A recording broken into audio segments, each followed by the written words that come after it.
Bienvenue dans un nouvel épisode de l'émission de critique cinématographique venue de Belgique. Bienvenue dans Cinémartyr. Dans cet épisode-ci, il sera question de l'un des fils rouges futurs de l'émission, c'est-à-dire des films de la Hammer. Je ne sais pas si vous le saviez, mais les films de la Hammer sont des films d'horreur généralement vaguement pseudo-gothiques, tirés de classiques de la littérature fantastique et qui ont la particularité, la plupart du temps, d'être des adaptations vagues de films qui étaient sortis chez d'autres compagnies. Voilà qui est très bien résumé à Arthur. Toujours est-il que quand les gens pensent aux films de la Hammer, ils pensent à ces deux pôles particuliers. D'un côté, vous avez bien entendu Christopher Lee qui joue Dracula, puis après on l'a convaincu de continuer à jouer Dracula, puis après il avait besoin de cachet, alors on lui a dit, mais décidément il est faux que tu joues encore Dracula, et quand je dis qu'il avait besoin de cachet, je ne veux pas dire qu'il avait besoin de cachet pour sa santé, je voulais dire qu'il avait besoin d'argent. Toujours est-il que là, il a fini par regretter de jouer Dracula, puis après on l'a convaincu une dernière fois de jouer Dracula, car sinon les gens seraient au chômage, etc., etc. Je fais pas de l'autre côté, vous avez bien entendu les films où Peter Cushing incarne Frankenstein, et que décidément il crée des monstres, à peu près créer des monstres à la campagne, à peu près créer des monstres dans un asile d'aliénés, à peu près ainsi, etc., etc. C'est ainsi que sa carrière continua. Or, quand les gens pensent au film de la Hammer, ils ne pensent pas, par exemple, à celui que je vous ai critiqué il y a quelques semaines, je vous laisse le lien quelque part par ici, j'imagine, où il était question, vous savez, d'un loup-garou qui était joué par Oliver Reed, où il ne pense pas non plus au fantôme de l'opéra, et ça tombe bien, c'est de ça dont il sera question dans cet épisode-ci de l'émission de critique cinématographique venue de Belgique, qui s'appelle, je vous rappelle, Critique en Cinémartyr. C'est beaucoup plus facile à faire qu'autre chose. C'est plus léger pour les cordes vocales, voyez-vous.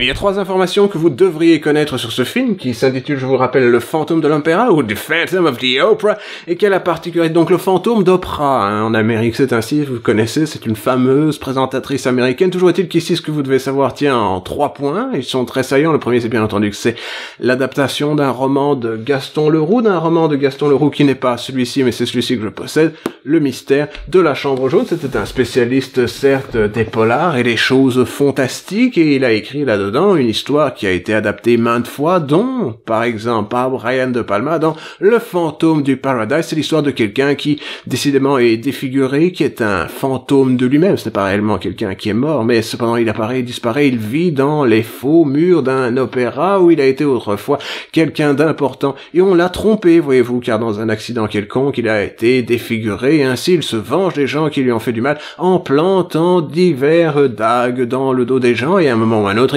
il s'éprend de quelqu'un qui est en train de chanter l'une de ses fameuses compositions, et il essaye de la prendre, et de la prendre d'ailleurs en otage pour lui apprendre à être une chanteuse, à être donc la cantatrice dont il rêvait pour le rôle qu'il espérait donner à ceci et à cela, et à la fin, finalement, il y a généralement un incendie ou des trucs du genre. C'est très intéressant. Donc, l'idée très bien, c'est que c'est l'adaptation d'un bouquin qui est connu certes pour de la violence, du fantastique, du mystère, du suspense, et que le film qu'ils en tirent, malheureusement, a jeté la plupart de ces éléments à la poubelle afin de pouvoir plaire à quelqu'un de particulier, car je ne sais pas si vous le saviez, mais Hammer Film Productions a eu quelques occasions de passer de série B à série A en disant simplement ceci, c'est que parfois ils ont eu l'intérêt de l'une ou l'autre star qui n'ont jamais réellement eu les moyens de se payer d'ailleurs, mais on va dire ceci, c'est qu'il y a quelques années, c'est un film qui est sorti en 1962, en 1961 évidemment, ils sortent leur seul film de loup-garou avec Oliver Reed, un homme qui n'était pas une star à l'époque mais qui le deviendra, et qu'ils n'ont donc pas la capacité d'atteindre ces stars américaines qui feraient beaucoup de bien à leur production. Cependant, ils ont reçu un coup de fil d'un homme qui s'appelle Cary Grant. Cet homme, il leur a dit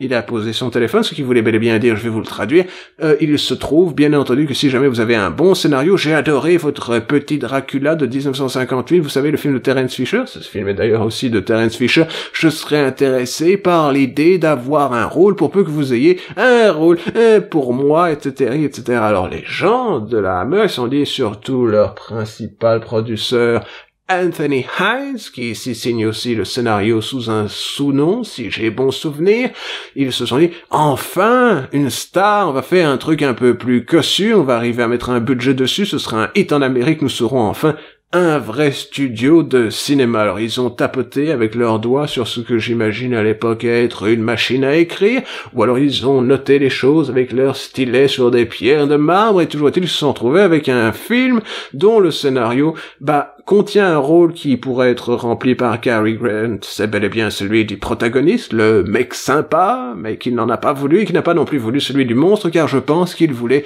jouer une fois dans sa vie le monstre, et qu'on lui a dit, si tu étais dans le Fantôme de l'Opéra, tu pourrais être un excellent fantôme de l'opéra, et ils s'en sont sortis en faisant un scénario qui n'est pas assez violent, pas assez gore, qui n'était même pas classé X, mais classé adulte en Angleterre, qui s'est retrouvé, voilà, que Cary Grant ne voulait pas faire des efforts pour passer d'icône cinématographique à personnage dans une production fantastique réalisée dans le domaine du film britannique. Il a sans doute écouté son agent, il a dit, mais c'est peut-être pas une super idée, c'est quoi, c'est le Fantôme de l'apéro, le fameux livre de Roger Leblond, de quoi il est question, etc., etc. Bref, ils sont rentrés dans une situation comme celle-ci. Une situation comme celle-ci qui fait d'ailleurs penser que la famille de Gaston Leroux est très très très proche de la question musicale, car il était fan de musique, et d'ailleurs, ça se sent, d'une certaine manière, sa descendance l'est aussi. Je ne sais pas si vous le savez, mais son arrière-petite-fille était très populaire il y a près d'une décennie dans le domaine musical, vu qu'elle s'appelle Leroux. Elle a changé une lettre afin de masquer la connexion qu'elle a avec son fameux aïeul Gaston, mais c'était une blague supplémentaire afin qu'il y ait au moins 2 blagues dans la vidéo. Voyez cet effort, les enfants. 2 blagues dans une seule vidéo. Alors, là où on doit compter sur le fantôme pour faire des meurtres, sauf évidemment dans la version, vous savez que c'est, je ne sais pas ce qui se passe dans la comédie musicale, mais j'imagine que dans la comédie musicale, il ne doit pas y avoir des masses et des masses de meurtres, mais on va dire ceci. Il faut que quelqu'un endosse la terrible responsabilité de trucider. Alors, ils ont rajouté un personnage qui est un peu un équivalent local du Fleaman dans Castlevania. Je pense d'ailleurs que c'est de là dont il sort, car comme vous le savez, les équipes de Konami étaient très... On finit toujours par parler de Castlevania avec moi, donc les équipes de Konami étaient très fans de les films de la Hammer, hein. C'est ainsi que l'on voit des gens comme Terence Fisher dans les scénarios du crédit et les crédits du jeu vidéo, etc., etc. Et que voilà, on a une scène où, par exemple, voilà, l'un des rares meurtres qu'il y a dans le film, il y en a quelque chose comme 3. Harry, look. It's only the old rat catcher. Don't be alarmed. I won't do you no harm. They usually go on by the time I'm around. I'm the rat catcher, you see, so I searches them out with my lamp. Then I sort of hypnotises them till I'm near enough to pounce them.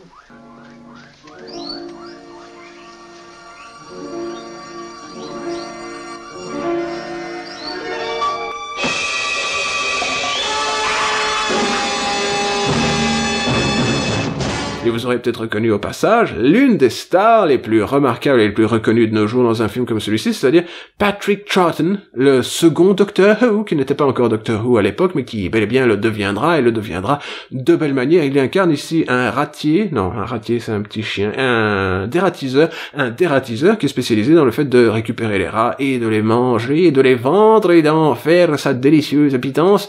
Il est bien joué par Patrick Troughton, le second Doctor Who. C'est un autre fait assez étrange, et quand on sait que les stars qu'ils ont réussi à récupérer pour ce film, qui est certes cossu, qui leur a coûté de l'argent, quelque chose comme 180 000 livres, qui valait beaucoup plus d'argent en 1962, ça a permis de se payer quelque chose comme 5 décors. Vous avez l'entrée de l'opéra, puis après derrière l'opéra, et grosso modo les coulisses de l'opéra, puis après un vrai endroit où on peut se trouver dans les coulisses de l'opéra, c'est un opéra. Ils se sont donc loués un opéra, et il a fallu aussi que quelqu'un compose un opéra afin que quelqu'un puisse en être le fantôme. Donc vous voyez le problème quand on n'a pas des masses de moyens, et que faire composer ne serait-ce que 3 pauvres chansons par quelqu'un qui est spécialisé dans tout ceci coûte très cher. Ça coûte déjà à l'époque quelque chose comme 10 000 € par minute. C'est ça que ça coûte de nos jours, je peux vous le dire, j'en sais quelque chose.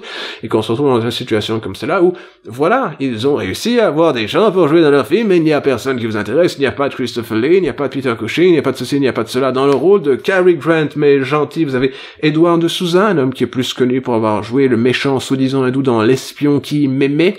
L'espion qui m'aimait était évidemment fan de faire des mèmes sur Internet, mais c'était aussi évidemment l'épisode où James Bond allait voir sa grand-mère, sa mémé. Elle fait l'espion qui m'aimait, l'espion qui m'aimait, l'espion qui, c'est moi, je m'appelle comment? Elle ne sait pas, évidemment, vu qu'elle est totalement sénile. Déjà 3 blagues dans une seule vidéo.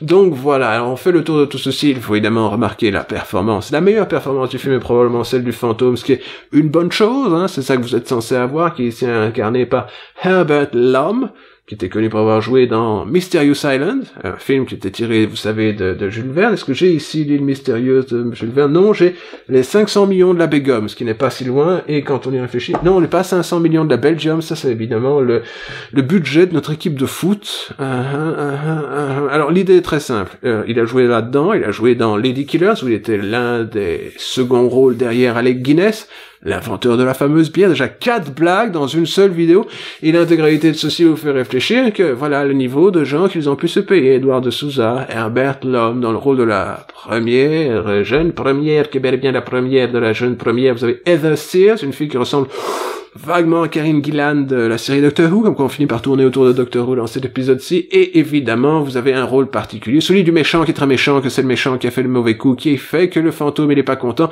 Edward Garth, qui est connu, bien entendu, pour avoir joué Alfred dans la série Batman, inspirée des films de Tim Burton. Voilà.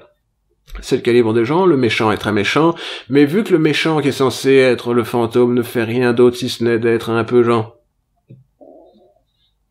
désemparé par rapport à ce qui se tourne autour de lui, vous allez apprendre que bien entendu il avait vendu sa musique à un lord et que ce lord n'est pas sympathique, il a décidé d'en faire un opéra afin de pouvoir oppresser les jeunes filles qui essayent de rentrer dans ces incroyables efforts de pouvoir jouer de la comédie dans son espèce d'opéra qui ressemble étrangement à de l'opérette, qui ressemble étrangement à une comédie musicale, qui ressemble étrangement à rien grand chose quand on y réfléchit posément, et que voilà vous retrouvez avec une histoire morale où le méchant n'est pas assez méchant pour qu'on ait plaisir à le voir succomber, qu'à la fin évidemment il se passe ceci, il se passe cela, et l'éternel sacrifice pour la jeune première qui est censé être un arc de rédemption, mais qui ici tombe plutôt comme le mec, il est très très malhabile et maladroit, et voilà, il est tombé, c'est triste, mais c'est comme ça, etc., etc.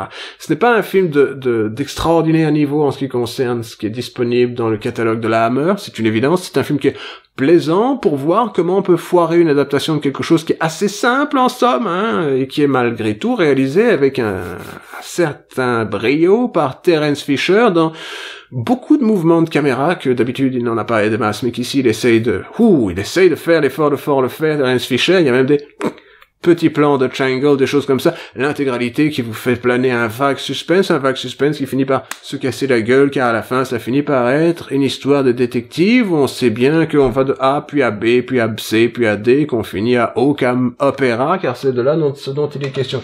Est-ce que j'aurais tendance à le conseiller en DVD? Peut-être si vous pouvez l'obtenir à moins de 10€. C'est un DVD qui coûte pour l'instant 19€ dans les bonnes crèmeries, comme on dit, c'est ça la formule à la con, on dit ça, disponible dans toutes les bonnes crèmeries. Or, je n'ai jamais vu une crèmerie qui vend des DVD. C'est quoi cette connerie? Vous voyez, 5 blagues dans une seule vidéo. Et toujours est-il que voilà, ce n'est pas un film particulièrement impressionnant, mais c'est un film qui, bien entendu, a ce charme british de les productions fauchées où on essaye de faire durer chaque shilling le plus loin possible. Et voilà. Cependant, ce n'est pas exactement non plus Dracula, mais ce n'est pas encore, vous savez, le film où Peter Cushing se bat contre des flancs qui ont genre une trompe dedans. Je vous en parlerai un jour. Ce n'est pas le moment où la Hammer est totalement fauchée. C'est le moment où, on se rend compte qu'on a besoin de Peter Cushing et de Christopher Lee pour faire des succès, et que voilà, ils ont continué à vivre et à vivoter sur ces incroyables noms pendant quelques années, et jusqu'à ce que, bien entendu, ils continuent à tomber à travers le niveau de la réalisation cinématographique pour enfin finir comme une compagnie qui réalise une série série télévisée, la Hammer House of Horror, si j'ai bon souvenir. Horror, c'est comme ça que cela se prononce. Et qu'ainsi, bon bah voilà, on comprend pourquoi la compagnie, on fait semblant qu'elle existe encore de nos jours, mais c'est juste qu'il y a des gens, ils ont beaucoup d'argent, ils se sont payés le catalogue, ils essayent de valoriser le fait que oui, blablabli et blablabla. C'est pour ça qu'il y a des compagnies totalement fauchées qui peuvent de nos jours sortir ces plaisanteries avec des nouveaux masters DVD réalisés soi-disant sur les sources super digitalisées de meilleure qualité. Il faut dire ceci, ce n'est pas un transfert VHS pourri non plus comme DVD, soyez rassurés. Alors, je dois évidemment faire un petit spiel publicitaire, comme d'habitude, dans ce genre de situation. Si vous avez aimé cette vidéo, vous mettez un pouce vers le haut. Si vous aimez pas, un pouce vers le bas. Si vous êtes abonné, vous pouvez vérifier que vous êtes encore abonné. Si vous n'êtes pas abonné, mais que vous voulez voir plus de vidéos de ce style-ci, vous pouvez bien entendu vous abonner. Vous êtes ding-ding la petite clochette si jamais je fais un live. Je ferai un live de nos jours. Un jour ou l'autre, je ferai un live. Et bien entendu, vous pouvez aussi nous conseiller des films Hammer que vous préféreriez voir. Et on pourrait éventuellement imaginer que l'on puisse élargir ma culture sur les questions des films de la Hammer. C'était bel et bien un épisode de l'émission de critique cinématographique venue de Belgique, une émission de critique cinématographique venue de Belgique qui s'intitule, je vous le rappelle, Critique en cinéma Arthur. Rien que ce me vaguement rafraîchi parce qu'il fait, je vous le rappelle, près de 32 degrés la nuit chez moi à Bruxelles. C'est comme une machine dans ma tête, machine sourde et replète, et tu tiens waouh, j'ai du mal à me lever.